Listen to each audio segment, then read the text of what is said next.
Life میں decision کرتے ہیں، ایک روٹین ڈیسیجن، ایک نان روٹین ڈیسیجن. اچھا، جب آپ روٹین ڈیسیجن کرتے ہیں تو اس میں رسک کم ہے. مثال کے طور پہ آپ نے ٹیشو پیپر خریدنا ہے. اب آپ جاتے ہیں، آپ کا فیوریٹ برانڈ ہے فرض کیجئے کہ روز پیٹل. آپ آؤٹ لیٹ پہ جاتے ہیں، روز پیٹل نہیں ہے، نو ایشو، آپ فے اٹھا لیتے ہیں بیکاز اٹ ول ورک.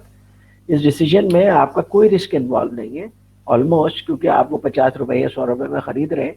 وہ ٹیشو پیپر کے ڈبے صحیح ہوتے ہیں، اور اگر ایک ڈبہ خراب بھی نکل جائے تو یہ کوئی بہت بڑا رسک نہیں ہے جو آپ لے رہے ہیں. تو اس طرح کے، اور روٹین میں لے رہے ہیں تو یو پریکٹس دس، تو آپ کو پتہ چل جاتا ہے کہ اس میں بہتر کیا ہو سکتا ہے.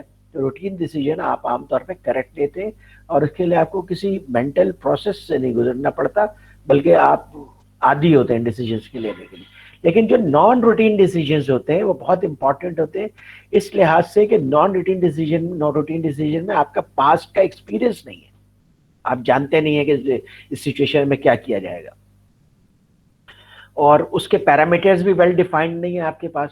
تو ایز اے ریزلٹ آپ تو پوری اپنی انفارمیشن لیتے ہیں، انالائز کرتے ہیں، سب کچھ کرتے ہیں، لیکن اس کے بعد آپ ایک ڈیسیجن لیتے ہیں وچ میں not be correct. The correct یا بیسٹ ڈیسیجن، مثال کے طور پر جب آپ سیکنڈ ہینڈ گاڑیاں خریدتے ہیں، بعض لوگ سیکنڈ ہینڈ گاڑیاں خریدتے ہیں. اب زندگی میں آپ مشکل سے 5-6 گاڑیاں خریدیں گے، 10 گاڑیاں خریدیں گے.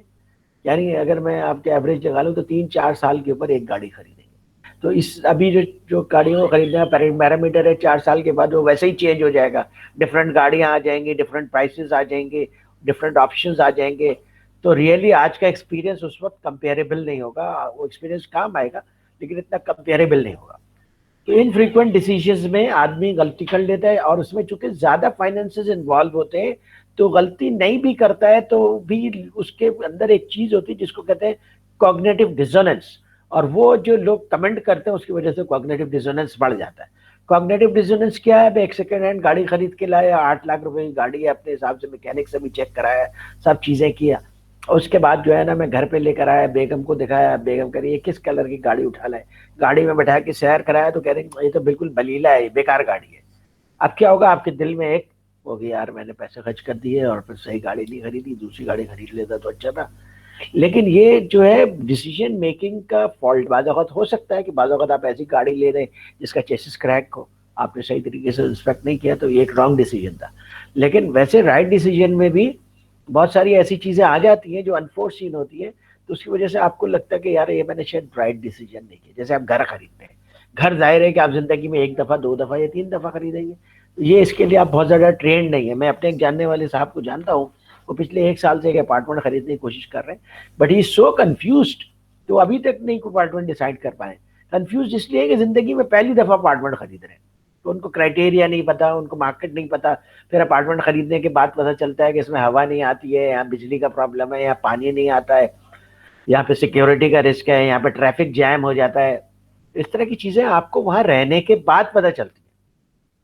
تو اب آپ کہتے ہیں یار یہ تو غلط ڈیسیجن ہو گیا. غلط ڈیسیجن نہیں ہوا، بلکہ آپ جو دوسرا ڈیسیجن لیتے ہیں اس کے ساتھ بھی کچھ نیگیٹیوٹی ہوتی.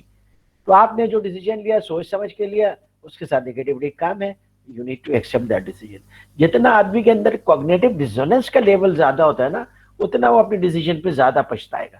جتنا کوگنیٹو ڈیزوننس کا لیول کام ہوگا اتنا ڈیسیجن پہ اس کو ریگریٹ نہیں ہوگا. تو یہ بھی ایک ہیومن فیکٹر ہے کہ ڈیسیجنس کو بعض اوقات چھوٹا سا کوئی ایلیمنٹ ہے اور آپ کو لگتا ہے کہ یار یہ تو میں نے خراب ڈیسیجن لے لیا، آپ ساری اچھائیاں بھول جاتے ہیں اس ڈیسیجن کی جو ہوتی ہے.